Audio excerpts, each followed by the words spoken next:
El tema del día de hoy es metodología de la investigación. Para empezar vamos a hablar un poco de la ciencia. La ciencia no es algo estático, sino que es algo que va evolucionando con el paso del tiempo. Incluso en las ciencias exactas, creemos que algo es cierto y un nuevo descubrimiento científico puede cambiar lo que tomábamos como cierto. Por ejemplo, las ideas de Newton las tomábamos como la física universal y después viene Einstein y nos demuestra con método científico que lo que dice Newton no es una física universal. Y quién sabe, quizá en el futuro venga alguien que se sobreponga a las ideas de Einstein. La ciencia no se reduce a grandes descubrimientos, cada investigación, por pequeña que parezca, suma.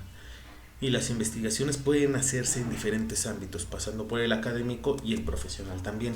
Eso es muy importante, ya que esta forma de redactar un documento nos puede ayudar en el trabajo para demostrarle a los gerentes quizá cómo se puede cambiar un proceso, cómo se puede mejorar, o quizá demostrar con ciertos datos que son más productivos o menos productivos. ¿Cómo se define la investigación? Veamos cómo la definen algunos autores actuales. Roberto Hernández en 2014, por ejemplo, dice que la investigación es un conjunto de procesos sistemáticos, críticos y empíricos que se aplican al estudio de un fenómeno o problema. Para Sergio Gómez es un proceso que, sustentado en el método científico, intenta adquirir, aplicar y crear conocimientos nuevos. Para Salomón Baer, la ciencia puede contemplarse como una institución, por ejemplo, como la institución del Premio Nobel, que la ciencia se adoctrina a ciertas directrices que marcan, como un método que es como una forma de llegar a un algo, como una tradición acumulativa de conocimiento, que es, por ejemplo, la tradición acumulativa de la historia, que va incesantemente con el paso del tiempo acumulando más y más conocimiento. Como factor decisivo en el mantenimiento y desarrollo de la producción. Esto lo vemos reflejado, por ejemplo, en las revoluciones industriales, en la revolución informática que vivimos ahora.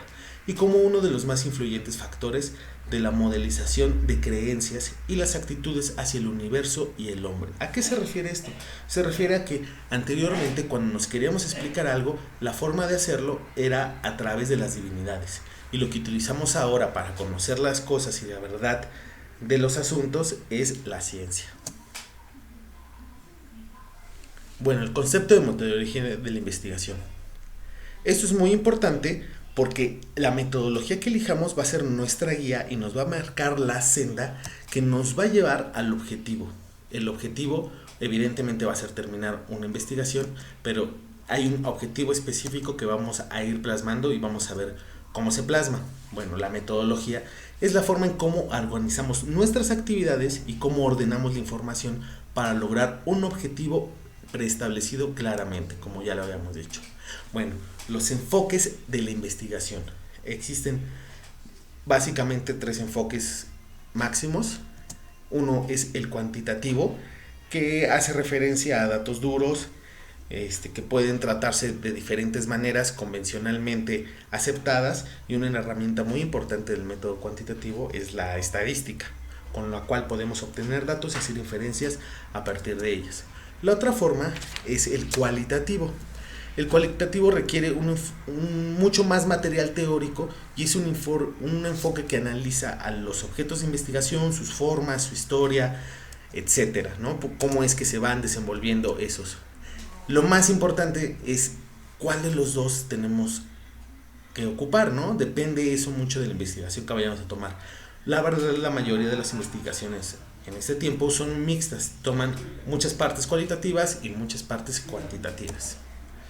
Ok, en el enfoque cuantitativo vamos a analizar algunas características que tienen planteamientos acotados, mide fenómenos, utiliza la estadística, como ya lo habíamos dicho, hace prueba y hipótesis de teoría.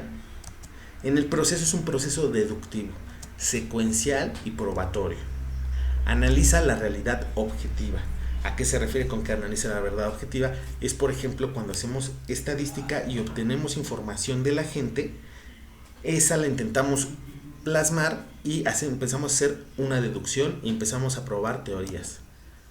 ¿Vale?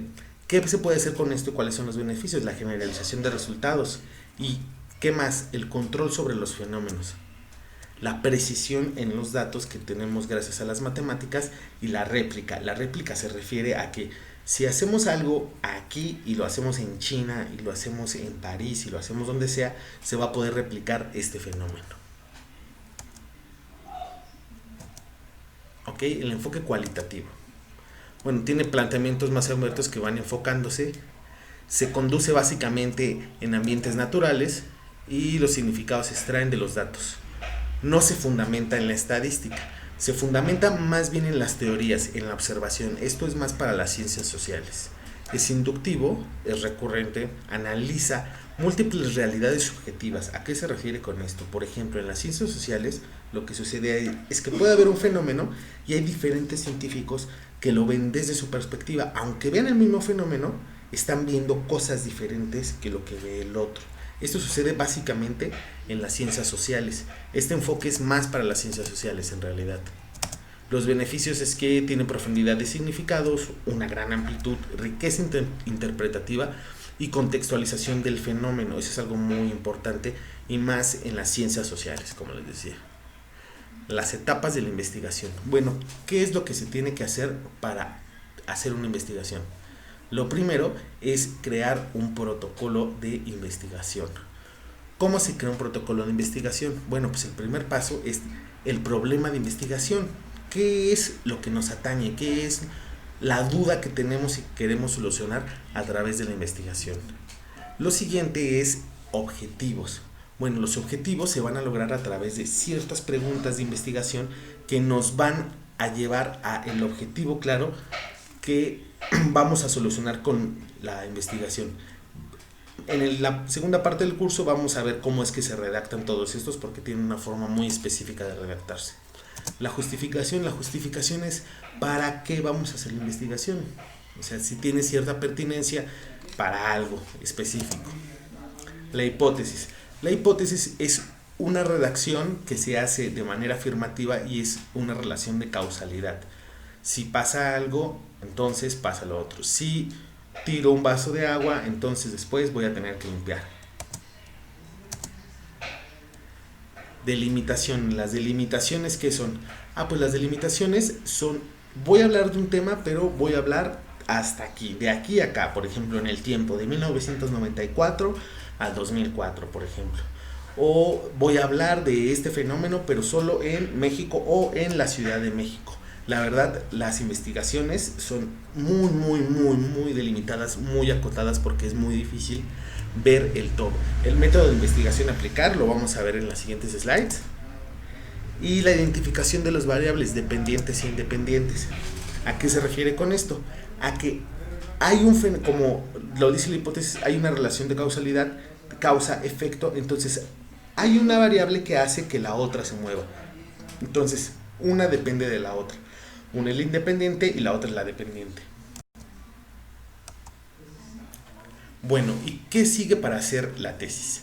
O la investigación en este caso.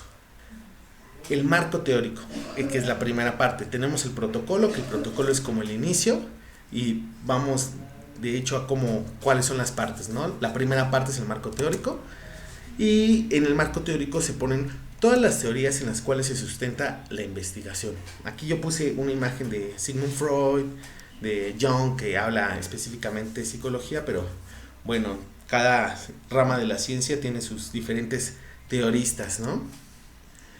Conceptos que se tomarán como base para entender la investigación. Pues esto es muy importante porque podemos señalar, este concepto yo lo voy a tomar así y así se va a entender en la investigación de ahora en adelante. El estado del arte. El estado del arte habla de, en los últimos 10 años, cómo se ha hablado del tema del que estoy tratando, porque no soy el único que habla de ese tema. Evidentemente siempre hay un montón de gente que habla del mismo tema, entonces hay que buscar en los últimos 10 años qué se ha hablado de ese tema. La segunda parte es el desarrollo, que de alguna manera es la parte más fácil porque es en la cual se aplican los procedimientos metodológicos para responder las preguntas de investigación. Eso es, si hicimos muy bien el protocolo y tenemos nuestra metodología bien hecha, entonces el desarrollo va a ser muy fácil porque solamente vamos a aplicar lo que ya sabíamos que íbamos a aplicar, ¿no? Y la última parte son las conclusiones, que es llegar a la meta. ¿Cómo se hace esto? Pues se tiene que dar respuesta a la hipótesis confirmándola o rechazándola y se da respuesta a las preguntas de investigación. Además de que se confirman que se han cumplido o no los objetivos, que bueno, se tienen que cumplir los objetivos en realidad. Métodos generales de la investigación. Primero veremos el método inductivo. Va de lo particular a lo general. A partir de ciertos datos se llega a una teoría en general. ¿A qué se refiere con esto? Bueno, a veces hay hechos y los hechos se observan y a través de la inducción, que es el proceso de racionalización que hago yo con los datos que obtuve, digo, mira, este hecho cumple con la teoría tal. Me explico, va de lo particular y va a lo general, que es la teoría. El método deductivo es al revés, va de lo general a lo particular. A partir de una teoría general se llega a comprobar con datos en particular. ¿A qué se refiere con esto? A que digo, bueno, existe una teoría que dice que sucede tal cosa. Entonces, tengo una observación y mi hipótesis es que ese fenómeno se está cumpliendo con cierta teoría. Analizo y entonces cuando analizo los principios por deducción, sé que el fenómeno se está cumpliendo y se está cumpliendo la teoría. El método analítico. El método analítico consiste en la desmembración de un todo, descomponiéndolo en sus partes o elementos para observar las causas y la naturaleza y los efectos del objeto de estudio. Este es un análisis muy, muy metódico del objeto de estudio que estaremos analizando, bueno, que cada quien analice. El método comparativo, como su nombre lo dice, hace una comparación entre dos objetos de investigación y ve sus cualidades y ve sus formas, etcétera. Bueno, dependiendo el enfoque, ¿verdad? Eso es el enfoque cualitativo. En el cuantitativo, pues ve las mediciones diferentes de los dos fenómenos. Y con esto damos por terminada la primera parte del curso. Hasta luego.